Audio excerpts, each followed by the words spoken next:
The drums beat low and slow, but the air around the wedding was heavy, like the sky forgot how to celebrate. Villagers gathered with confusion written on their faces. This wasn't the wedding they expected for the most admired girl in Zambala. Naima, known for her beauty and fierce spirit, stood silently beside a man no one would dream of pairing her with. Bakar, poor, limping, eyes always down, wearing an old suit that barely fit. Some people even laughed under their breath, thinking it was some kind of punishment or joke. Naima's heart wasn't beating with excitement. It was pounding with fear. She had always dreamed of a love story, not a deal. But today wasn't about dreams. It was about debts, secrets, and silence. Her father, Sefu, barely met her eyes. His voice had cracks in it, not just from age, but from guilt. He had sold a piece of her future to repay a hidden past. Bakar had stepped in to save Naima's younger brother from jail, and this marriage was his strange, silent request in return. The ceremony was rushed. No joy, no dancing, no real blessings. Even the flowers looked like they didn't want to bloom. As the couple walked out of the dusty backyard where the wedding was held, Naima's eyes searched the crowd for someone who might protest, someone who would stop it, but no one moved, because no one dared question a man who saved another life, even if he looked like nothing more than a beggar on crutches. Bakar didn't smile, didn't speak. He simply offered his arm to her, like a gentleman from another time, and she took it, not out of love, but out of confusion and duty. The ride to his house was silent. No music followed them, just a slow, strange feeling in Naima's chest that something bigger was happening, but she couldn't see it yet. She arrived not at a home, but a shadow of one. A broken fence, a dusty porch, a door that creaked like it hadn't been opened in years. There were no lights, no welcome, just silence. She stepped in, her white dress catching on a nail in the doorway, and something inside her felt torn too. She glanced at Bakar, hoping for something, maybe a sign of comfort or a reason, but he simply looked away, as if he carried a pain far deeper than what she could see. And that's when Naima realized this wasn't just a poor man with a limp. This was a puzzle, a locked box, and somehow she had become the key. From the moment he stepped into the wedding, Bakar felt like a stranger in his own story. He moved slowly, using crutches with practiced ease, as if pain had been his only companion for years. His brown shirt hung loose on his thin frame, wrinkled and faded from time. It wasn't just old, it was tired. The villagers whispered, smirked, even scoffed aloud. Someone in the crowd tossed a feather toward his feet like a joke, but Bakar didn't react, not even a blink. He just kept walking, his eyes calm, his steps steady. That silence, that control, it made him more mysterious than pitiful. Naima sat beside him at the ceremony like a statue. Her eyes were dry but cold, her hands clenched in her lap. No excitement, no joy, not even a flicker of connection. This wasn't how weddings were supposed to feel, and yet Bakar didn't reach for her hand, didn't smile at her, didn't whisper any soft words like other grooms. He stared ahead, lost in some distant place inside his mind. It was as if he had built walls long ago and never stepped outside them again. Then came the moment, the vows, the part where everyone leaned in, hoping something sweet or emotional would happen. But all he said, in a voice that was steady and low, was, "Thank you for agreeing." That's it. No promises, no dreams, just those 5 words. But to Naima, even that small sentence felt strange. There was something in the way he said it. His accent wasn't like the villagers. It was smoother, clearer. There was a calm in his tone, like someone who had been through storms others couldn't imagine. And when she looked closer, his eyes didn't show weakness. They showed survival, pain, yes, but also control, intelligence, and something else, something powerful. She started to wonder, who exactly was this man? Because while the crowd laughed and gossiped, Bakar didn't react. He didn't shrink. He didn't respond. That calm silence wasn't emptiness. It was something more dangerous, like the quiet before thunder. And even though Naima had been forced into this marriage, even though she felt nothing for him at that moment, she couldn't help but notice. Bakar wasn't just poor and disabled. He was hiding something, something big, and maybe, just maybe, she had stepped into a story that was much deeper than anyone around her could understand. As their feet crunched the dry path toward the edge of the village, Naima's heart sank lower with each step. The road twisted through tall weeds and ended at a house that looked more like a forgotten memory than a home. The roof sagged in the middle. One window was shattered, its glass replaced with old cardboard. The front door hung slightly off its hinges. This wasn't a home. It was a ghost house. She hesitated on the porch, her white dress catching the wind like it didn't want to go inside either. The air smelled of dust, wood, and something old, something untouched. Inside, the house was silent, as if the walls themselves were holding their breath. No electricity, no lights, just the soft sound of rats scurrying in the corners. The only furniture in sight was a single wooden chair placed right in the middle of the living room, like someone had sat there every day for years and forgotten why. Naima looked around, stunned. There was no bed, no kitchen setup, no curtain on the cracked window. The floor creaked beneath her feet like it was warning her to leave. Her throat tightened. This couldn't be real. After all the humiliation, the whispers, the forced smile at the wedding, this was the final punch. She turned to Bakar, her voice trembling with disbelief. "Is this where we're staying?" He didn't make excuses. He didn't beg for understanding. He just gave a slow nod and said, "I'm sorry, it's not much, but I hope you'll feel safe here." That sentence hit her like a strange wave. Not, "I hope you'll be happy." Not, "I'll fix it." Just, safe. She wanted to scream, throw something, ask 1,000 questions. Why this house? Why her? Why him? But when she looked at him, really looked, she saw something in his eyes that shut the anger down. His voice wasn't fake. It wasn't cold either. It carried a strange warmth, like someone who knew what danger felt like. Someone who had lived in shadows and just wanted to keep her out of them. Naima's chest burned with frustration, but her voice wouldn't come out. Instead, she stepped inside, letting the door close behind her with a tired thud. She sat on the edge of the room, unsure if she was in a house or a nightmare, but deep inside, something told her. This wasn't the end of the story. This was the beginning of something twisted, secret, and way bigger than a ghost house at the edge of a forgotten road. Each morning, Bakar would rise before the sun, quietly gather his coat, and limp off into the dense woods behind the ghost house. He never said where he was going. He never asked if she needed anything, just disappeared into the trees, leaving Naima in the silence of creaking walls and unanswered questions. He would return only when the sky had already turned dark, covered in dust and smelling of smoke and metal. His face was unreadable, always calm, always distant. Naima started feeling like a prisoner in her own life. No phone, no neighbors, no noise, except the occasional hoot of an owl or the thud of her own heartbeat echoing in the quiet rooms. Some nights, she sat on the wooden chair, staring at the door, wondering who Bakar really was. He wasn't cruel, but he wasn't open either, just closed, like a locked chest buried under years of secrets. One afternoon, while sweeping the cracked floor of their room, her broom caught the edge of the mattress. It lifted slightly, and something hidden underneath caught her eye. Curious, she pulled it out. It was dusty, wrapped in cloth, and heavier than she expected. A photo album. Her fingers trembled as she opened the first page, and what she saw made her heart skip a beat. There he was, Bakar, but not the Bakar she married. This man wore an expensive black suit, standing tall and proud, his posture sharp. He wasn't holding crutches. His eyes weren't tired, and beside him, smiling like the sun, stood a woman with golden hair and icy blue eyes, dressed like someone straight off a Paris runway. The next picture hit even harder.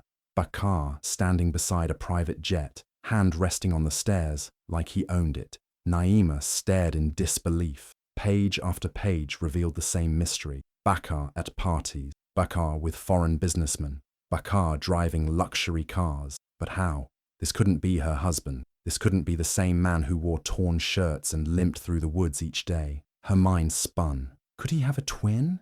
Was he once rich and lost everything? Or was this whole marriage part of some twisted game? She clutched the album tightly, her breath heavy. The man in the photos had secrets written all over his smile, secrets that didn't belong in a ghost house. Suddenly, every quiet glance Bakar gave her, every word he didn't say, every place he vanished to, it all felt connected to something bigger, something deeper.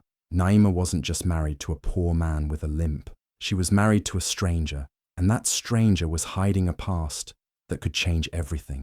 That night, The wind was heavier than usual, pushing against the windows like it wanted to warn her. Naima couldn't sleep. The silence in the house wasn't peaceful. It was thick, like it was hiding something. Then, as the clock ticked past midnight, she heard a soft creak, not from the floorboards near her, but from the back room, the same room Bakar always kept locked, the one he said was just storage. But tonight, the door wasn't closed all the way. She crept out of bed, her bare feet quiet on the cold floor. She leaned closer, her ear near the doorframe, and that's when she heard it.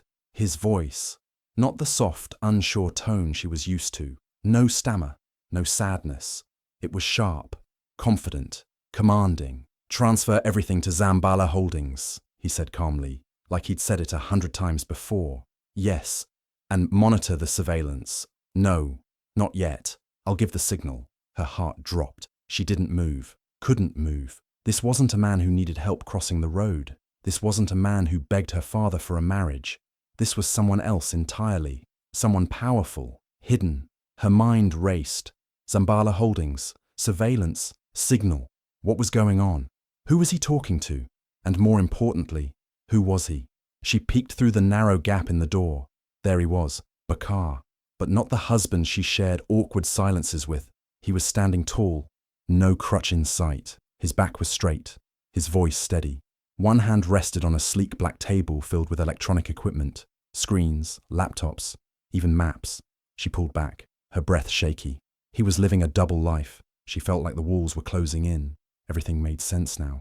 The photos, the long walks into the woods, the ghost house far from the village. He hadn't married her out of pity or debt. He had a plan, and Naima was suddenly a part of it. Whether she liked it or not, she tiptoed back to bed, her heart pounding like drums in her chest. She pulled the blanket over her face, even though the heat was suffocating. Her mind screamed with questions. Who was this man she married? And what would happen when he found out she knew? The quiet room felt colder now. The darkness around her wasn't just night. It was the beginning of something bigger, and she had just stepped into a secret that was never meant for her ears. Naima's eyes stayed wide open the whole night. Every time she closed them, Bakar's strong voice echoed in her ears. "Transfer everything. I'll give the signal." What signal? What was he transferring? Her heart wouldn't rest. So when the sun barely touched the sky, she got up quietly, slipped on her sandals, and followed him. Bakar, as usual, left the house limping with his crutch, looking like the same poor, broken man. But she stayed a few steps behind, hiding behind trees and tall grass. He didn't know she was there. He walked deep into the woods, much further than usual, until he reached a road. A black car was waiting. The crutch? Gone. His walk? Perfect. He climbed into the car like he'd done it 1,000 times. She quickly flagged down a motorbike taxi nearby and told the driver to follow that car at a distance. Her heart pounded with every turn. After 30 minutes, the car stopped in front of an old warehouse that looked abandoned from the outside. She got off quietly and crept behind a pile of metal sheets. There was a crack in the wall, just wide enough to see through. What she saw made her mouth go dry. Inside the warehouse, Bakar stood tall, wearing a black jacket, his face serious and sharp. 5 men in suits stood around him, nodding and listening as he gave them clear, strong instructions. He wasn't asking, he was commanding. Behind them, armored trucks were being loaded with large metal crates. Each crate had the stamp, ZB Elite Technologies, private shipment. Workers in uniforms were careful, as if what they were carrying was worth millions. She blinked hard. This couldn't be real. This wasn't a man who begged her father for marriage. This wasn't a man who lived in a broken ghost house. And he definitely wasn't a man who needed a crutch. Naima leaned back against the wall, her body trembling. She didn't understand everything, but one thing was now clear. Bakar wasn't poor, he wasn't disabled, and he wasn't even close to being the ordinary man everyone thought he was. She looked down at her own hands, remembering the second-hand dress she wore at their wedding, the cracked mirror, the tiny wooden chair in that dusty room. Was all of that an act? And if it was, what was the reason behind it? She stepped back from the wall, careful not to make a sound. Her heart was racing, not just with fear, but with a new feeling too. Curiosity, suspicion, and a deep, unshakable urge to know everything. Who exactly had she married? And what kind of world had she just stepped into? That night, Naima's hands were shaking. but her mind was firm. She waited until the house was silent, the frogs croaking in the distance, and the wind brushing against the broken windows. Bakar was asleep, at least she hoped he was. She walked slowly to the back room, the door that was always locked, the door she was never allowed near. She'd found a hairpin earlier in the day and practiced unlocking with it like she'd seen in old movies. Now it was time. She slipped the pin in. The click was soft. The door creaked open. Her breath caught. The room looked like a control center from a spy movie. On one wall, glowing monitors showed live footage of city buildings, banks, hotels, even a government office. She recognized some of the places. Why was Bakar watching them? She stepped in slowly, her eyes scanning everything. There was a small desk at the center with a silver briefcase on top. She opened it without thinking and froze. Gold bars, real, shining, heavy gold bars. Her fingers brushed one, and it slipped from her hand, hitting the wooden floor with a deep metallic thud.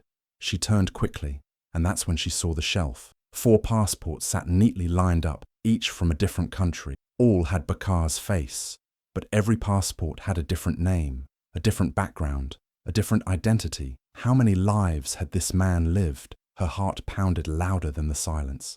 Then, the lights flicked on. Naima spun around. There he stood, Bakar. No crutch, no limp, no ragged shirt, just a man with eyes that had seen too much and said too little. He didn't yell. He didn't run. He just stood there, leaning on the doorframe, watching her like he'd known she would come. I was wondering when you'd find this room, he said quietly. She couldn't speak. Her mouth was dry. Her mind raced with questions she couldn't form. He took a step forward, calm, controlled, like this wasn't the first time someone found his secrets. I never lied to you, he said. I just never told you the full truth. She looked at the gold, the screens, the passports. Then what is the truth, Bakar? She whispered, but he didn't answer. He only walked toward the monitors, pressed a button, and all the screens went black. Naima realized this wasn't just about money. This man, he was something far more dangerous, and now she was a part of it. Naima stood frozen as Bakar sat down slowly on the edge of the dusty wooden bed. With quiet hands, he unstrapped the brace from his leg and let it fall to the floor with a soft thud. Then, without hesitation, he stood up. No limp, no crutch, no struggle. He walked toward her with the grace of someone who'd never needed help. Her eyes widened. Her breath caught. Everything she thought she knew about him had shattered in seconds. I didn't lie to you, Naima, he said, his voice calm but full of weight. I just didn't tell you everything. She stared, speechless. He paused, looking down for a moment, then continued. My real name, is not Bakar. I was born Kian Rugo, son of Kalfani Rugo, the billionaire behind ZB Elite Technologies. My father built empires. We flew in private jets, lived in castles. But when I was 17, the plane carrying my entire family exploded over the Indian Ocean. The world believed we were all dead. Naima couldn't blink. It felt like she was watching a movie unfold in front of her, one she wasn't prepared for. I survived, he said, his voice now quieter. I wasn't on the plane that day. I was sick, stayed behind. But within days, I realized it wasn't an accident. Someone wanted us gone. And when they came for me, I ran, disappeared, hid in places no one would look, changed my name, my face, my entire identity. Her voice finally cracked through. Why did you come here? Why Zambala? He turned, locking eyes with her. Because I found out your father, Seifu, worked for the men who killed mine. He was just a pawn, but I needed to get close. I needed answers. Naima gasped. She felt like the floor beneath her was spinning. Her heart pounded in her chest like a war drum. So, you married me for revenge? His expression softened. The tough mask he always wore began to break. His voice trembled. Just a little. No, he said. That was the plan. At first. But then, I saw you. He took a step closer. You didn't laugh when the others did. You didn't treat me like I was broken. Even when you hated me, you still looked me in the eye. You had fire. You had grace. You were the only light in this dark game I've been playing. Naima felt her tears rising, not out of pain, but from the storm of confusion crashing inside her. I married you, he whispered, because you didn't laugh at me. And in a world full of masks, you were the only real thing I found. The silence between them was heavier than any truth. Everything had changed. And yet something about it felt like the beginning. The entire city buzzed like a shaken beehive. News anchors screamed his name on every channel, every hour. Bakar, billionaire heir revealed. Headlines rolled across screens in bold red letters. The quiet man who limped into a village wedding on crutches was now standing tall, dressed in a black suit, giving press conferences with world leaders, shaking hands with presidents. People couldn't believe it. They replayed the footage of his wedding, of villagers laughing, of someone throwing a chicken feather at him. And now, he was the man they all wanted to meet. One by one, his enemies were taken down. Hidden bank accounts were exposed, secret deals unraveled. The corrupt network that once planned his family's death crumbled like paper in a storm. Even the most powerful of them, men with security, connections, and millions, were led away in handcuffs. The fall was fast and brutal. Naima watched it all unfold like a dream, or a movie she hadn't signed up for. Her father, Sefu, stood in their small living room, staring at the television with tears running down his cheeks. He looked older, smaller, as if guilt had aged him overnight. "I didn't know," he whispered. "I didn't know who they really were, or what they did to his family." Bakar didn't punish him. He didn't even raise his voice. He walked up to Sefu, looked him in the eyes and said, "We all do things for survival. I just needed to find the truth." Then he hugged him, tight, as if he were letting go of years of pain. Later, he knelt down and hugged Naima's little brother, Musa. The boy who once ran from him now clung to his neck. "Will you buy me a bicycle?" he asked innocently. Bakar laughed and said, "I'll get you 10. And he kept his promise. But not just to Musa. He rebuilt the entire village. The cracked roads were repaved. The school was repainted and filled with new books. Solar panels lit every home. Women who used to sell fruit on the roadside now had proper stalls, and clean water flowed from new taps. As for Naima, she still woke up early, still fed the chicken. But now, her closet was filled with designer dresses, silk scarves, and perfume bottles she didn't know how to pronounce. Yet, every evening, she walked barefoot around the house, her way of staying grounded, her way of remembering where it all began. People now whispered her name with awe, not just because she married power, but because she saw past the broken shirt and the limp, because she stayed, when it would have been easier to leave. And in doing so, she became part of a story that changed everything. Not a fairy tale, but something even rarer, real. 1 year later, everything had changed, but also nothing had. The world now knew the name Bakar. His face appeared on magazine covers, in business panels, and on award stages, but he still kissed Naima's hand every morning, still brewed his own tea, still checked the chicken coop whenever they visited the village. That day, they were flying to Paris for a global tech summit. A private jet waited on the runway, sleek and shining like a blade in the sun. But before boarding, they made a short stop in Nairobi. What they found there left Naima speechless. Hundreds of people had gathered, lined up across the airport fence, phones raised, children on shoulders, waving signs with both their names, Bakar and Naima, our inspiration. People cheered, some with tears in their eyes, shouting blessings, prayers, and love. As they stepped out of the car, flashes went off. Reporters shouted questions. A little girl ran up with a rose and Naima bent down to hug her. The girl whispered, "Thank you for not giving up on him." Naima's eyes filled with quiet emotion. They walked together, hand in hand through the crowd, and for a moment, the chaos fell away. It was just the two of them again, like that day in the village. Only this time, she wasn't marrying a mystery. She was walking beside a man the world now admired, but that she had trusted long before the truth came out. As they climbed the stairs to the jet, Bakar turned to her with a soft smile. "You knew I was a billionaire, didn't you?" he teased. She looked at him, eyes calm, smile gentle. "No," she said. "I knew you were a good man, and that's rarer than gold." He didn't say a word, just looked at her like she was the only thing that ever mattered. The camera pulled back slowly. The jet engines roared to life. The stairs lifted, the wheels rolled, and the jet took off into the golden sky, a symbol of two lives that rose from secrets, pain, and shadows into something beautiful. As the clouds swallowed the plane, a single sentence appeared on the screen, bold, honest, unforgettable. Never judge a soul by the sandals they wear. If this story moved you, made you feel something real, don't just scroll away. Hit that subscribe button for more powerful tales that stay with you. Like if you felt Naima's courage, share if you believe in hidden strength, and comment your favorite moment. And don't leave just yet. Tap on the next video on your screen. Another secret, another twist, another story you won't forget.